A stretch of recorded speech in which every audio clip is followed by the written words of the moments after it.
you can get away without missing out. Whether you're traveling across Idaho or just spending more time outside, the Connector keeps you up to date with the local stories that matter, from wildfire season to community news. Stay connected to Idaho with the Connector, Idaho Daily News. Listen wherever you get your podcasts.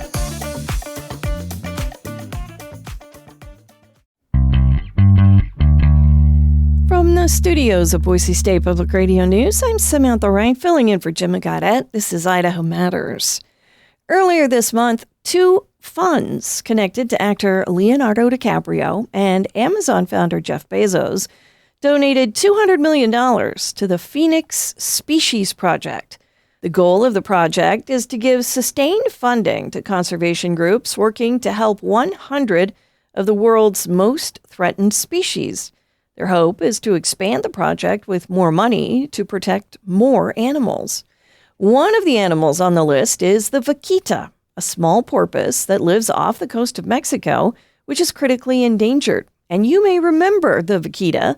A few years ago, we talked to Boise filmmaker Matthew Podolsky about how fishermen accidentally kill vaquitas as they illegally fish for another sea creature, the tatuaba, which brings a huge price in Asia.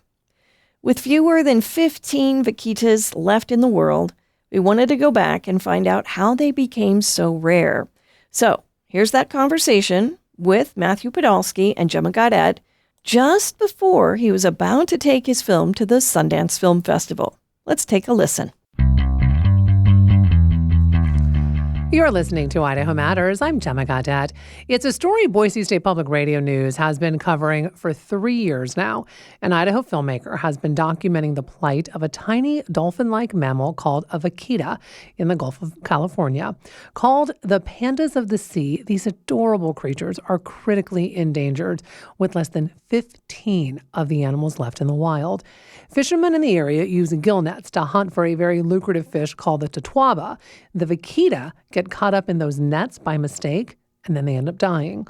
Idaho film company Wild Lens has been documenting their plight and has collaborated with Leonardo DiCaprio's film company to take their new feature film to the Sundance Film Festival.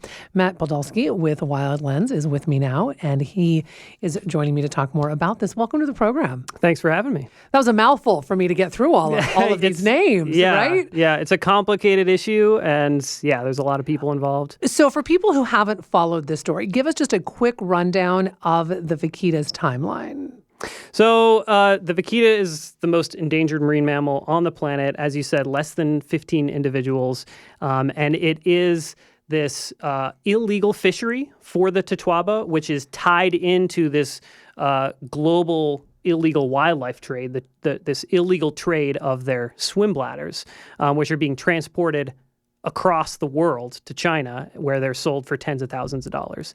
And so it's this illegal wildlife trade that is indirectly causing the extinction of the vaquita, because nobody is actually intending to harm the vaquita, but it just so happens that the vaquita is about the same size as the tatuaba, which is a very large fish, and it very easily gets entangled in the nets that are set for tatuaba, which is all illegal activity. The tatuaba is also considered an endangered species, so anybody who fishes for tatuaba is breaking the law, but the reward is so high that they're willing to take the risk. So is there any type of monitoring of this then? Because if this is illegal, I mean, granted they have to go out on boats and go in the ocean and the whole thing, but is there any type of way to catch these, fishermen who are going out there to get the tatuaba?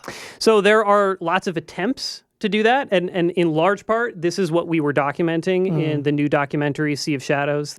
We tracked a number of these efforts to actually enforce this law that is on the books that makes it illegal for fishermen to go out and catch tatuaba. The reasons why these efforts to enforce the law are failing are complicated. But if I were to boil it down to basically the simplest form, the reason why it's impossible to enforce this law is because the whole illegal market and the illegal trade in tatuaba swim bladders is run by organized criminal networks. So the same cartels that are dealing in drugs are now responsible for transporting these swim bladders from the fishermen to organized criminal networks in China. And that is And it's a big illegal at problem. every stage of the process, right? It's illegal to transport these swim bladders of the Totuaba. It's illegal to sell them once they're in China. But you have the largest drug cartel in Mexico working directly with organized criminal networks in China. And the people that are involved in the enforcement effort, I think there are a lot of really passionate people that are trying to do the good thing, trying to do the right thing, who work for the Mexican government or some of these other agencies that are supposed to be enforcing this law. They're afraid. So this is what you're doing in the new documentary. But before that, you had another documentary, and this is kind of where you first told the story of the vaquita, and this was called Souls of the Vermilion Sea. Now, talk to me a little bit about that film, because is that what got the attention of the actor Leonardo DiCaprio? Yes, in part. So we produced this half-hour film, Souls of the Vermilion Sea, which is out and available for people to watch. And we essentially use that film both to do education and outreach in these communities that are being affected by this issue, but we also used it to go out and seek partnerships and financial support for a feature-length version of the film. And yes, that is how this larger film, Sea of Shadows, came about. So this new film then, how did you, I mean, it's not an easy task to get a film into Sundance. I mean, to be honest, I don't know how that happened. You'd have to talk to the Sundance judges. I mean, it certainly doesn't hurt that we have Leonardo DiCaprio's name attached to it as an executive producer. It helps. But I mean, I think the story that we told is really powerful. I think it takes an issue that seems like a really small issue that on the surface maybe seems simple. One small species of porpoise that is facing this extinction crisis. But when you start looking at like the reasons why and how complex it is, and the fact that you have organized criminal networks like transporting this product, across the planet, and that is leading indirectly through bycatch to the extinction of the vaquita. The whole thing is crazy and bizarre. Was it just crazy when, as you were filming, you're figuring this out? And this is because this new film called The Sea of Shadows is actually billed as a docu-thriller. Yep. Because, I mean, it does sound like a thriller when you talk about organized crime and drug cartels, and it's about fish and porpoises. I mean, in like this, and yes, as I said, I mean, this is like about this issue. It's happening. It's connecting these two disparate parts of the world. But it's also an issue that is illustrative of lots of other extinction crises going on all around the globe. So like, yes, it's bizarre and it's crazy, and you start uncovering all the layers of what's going on, and it's, I mean, yeah, there are many moments where, we're like, did that just happen? Like, did the Navy officer really just tell us that he's afraid to actually do his job because of the involvement of the Mexican drug cartels? Like, things like that. You have moments where like, oh my God, like this that is unbelievable. didn't just happen, right? Right. But then you have to take a step back and realize that like the reason why this is an important story is because this is happening all over the world. I'm speaking with Matt Podolsky with Wild Lens Production Company about the plight of a tiny dolphin-like mammal and the new docu-thriller, Sea of Shadows, that will be at Sundance Film Festival. How important is it to get this story out in a venue like Sundance? It's extremely important. I mean, Sundance is, it's sort of the pinnacle in the film festival world.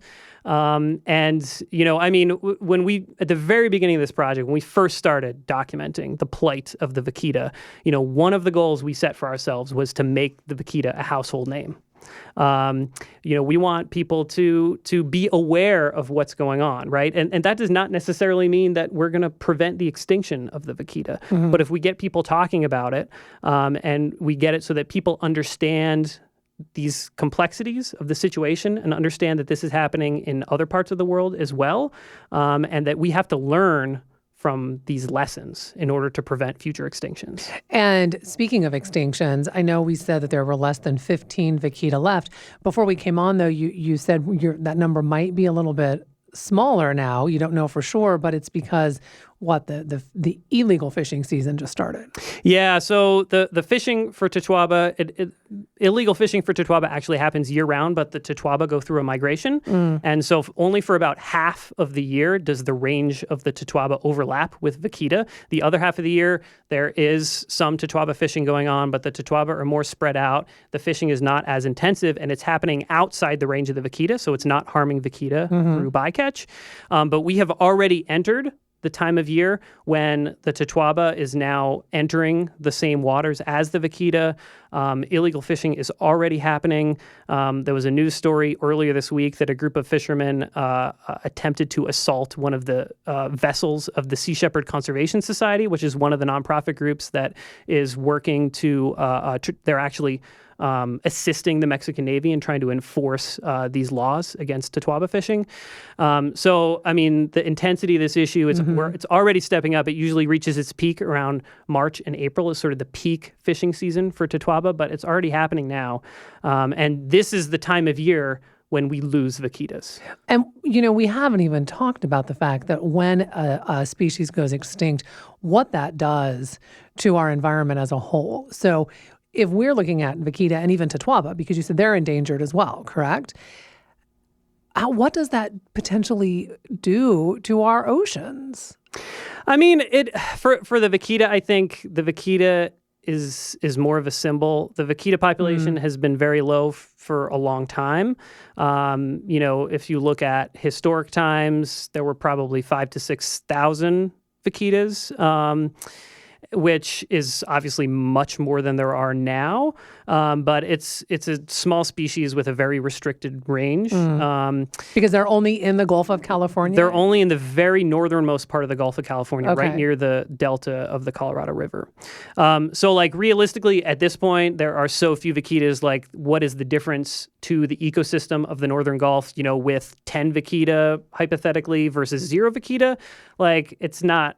the ecosystem is not going to collapse, right? But the problem is that if we don't stop gillnet fishing, the gillnet fishing and the fishing for Totoaba specifically will lead to a collapse because those gillnets are not just killing vaquita, they're killing lots of other marine mammal species. Right, because they all get caught up into these nets. And so it's not like, oh, well, we're just going to get the Totoaba and we can throw the others back because they all get caught up in those nets, correct? Exactly. And gillnet fishing is a global problem. Right. I mean, we're dealing with one very specific implementation of gillnet fishing where it's being used specifically to catch an endangered species, but all gillnets harm wildlife. All gillnet fishing has these really severe issues with bycatch, and marine mammals in general are very susceptible to dying as bycatch because they need to surface in order to breed. Because we've heard about this with dolphins and things like that, correct? With gillnet fishing over the years. Yep, absolutely. Yeah, So- it's a global problem. So as you said, the vaquita is really that symbol then of a true example then of what gillnet fishing does. But underneath that, it's like all of these layers that you uncovered. Absolutely. It's not just one lesson, it's many lessons. There's a lesson here about gillnet fishing and the impacts that it has on non-target species and marine mammals specifically. But then there's also a lesson here about the impact that these criminal networks can have when there is a market for an illegal wildlife product. It doesn't matter where that market is on the planet. These organized criminal networks will find a way to transport that product to the source of that demand.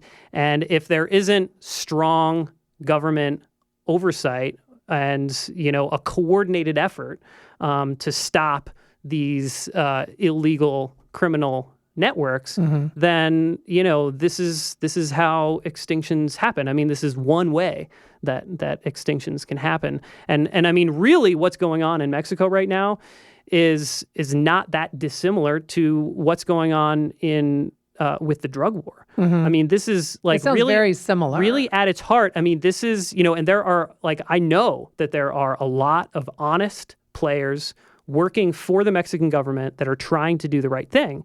But there are also a lot of, we also know that there are members of the Mexican government that are being paid to look the other way by the drug cartels, by organized criminal networks. And so, I mean, this is like, in a sense, if you boil it down, like this is a war happening within the Mexican government, of like, these honest people within the government that really want to see, this situation be resolved. They want to do the right thing, are fighting against, people that have been corrupted and, who have decided to accept payments from the drug cartels. That was Gemma Gaudet talking to Boise filmmaker Matthew Podolsky about his documentary on the vaquita. This little porpoise is on the new Phoenix Species Project list of 100 of the world's most threatened species, which was announced earlier this month. We'll put some links to the project on our website, boisestatepublicradio.org. And thanks so much for listening to Idaho Matters from Boise State Public Radio.